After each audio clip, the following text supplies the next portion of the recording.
దేవుడైన యెహోవా ఒక మనిషిని పరీక్షించి సిద్ధం చేసి ఒక క్రొత్త దశలోనికి తీసుకురావడానికి 40 రోజుల సమయాన్ని కేటాయించారు. ఏ సందర్భాలలో ఈ 40 రోజుల సమయాన్ని ఉపయోగించారో బైబిల్ ఆధారాలతో ధ్యానిద్దాం. మొదటిగా, దేవుడైన యెహోవా తన ప్రజలైన ఇశ్రాయేలీలకు కొన్ని ఆజ్ఞలను రాసి ఇవ్వడానికి తన ప్రవక్త అయిన మోషేను 2 రాతి పలకలను చెక్కి సీనాయి కొండపైకి తీసుకురమ్మని చెప్పారు.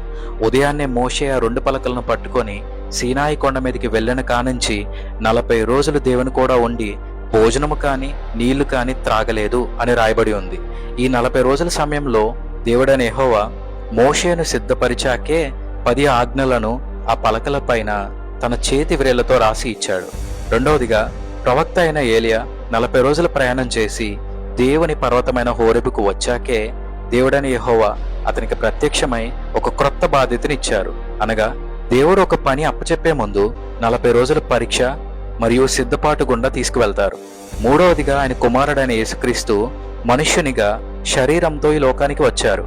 మోషే, ఏలియా ఎలా అయితే దేవుడు నిర్ణయించిన 40 రోజుల పరీక్షల్లో ఉన్నారో వారి వంటి శరీరంతో వచ్చిన యేసుక్రీస్తు కూడా అరణ్యముకు వెళ్ళి 40 రోజులు ఉపవాసంతో ఉండి అపవాది శోధనలను జయించి 40 రోజులు పూర్తి అయ్యాకే తండ్రి తనకిచ్చిన పనిని ప్రారంభించి మనందరికీ మాదిరిగా ఉన్నారు.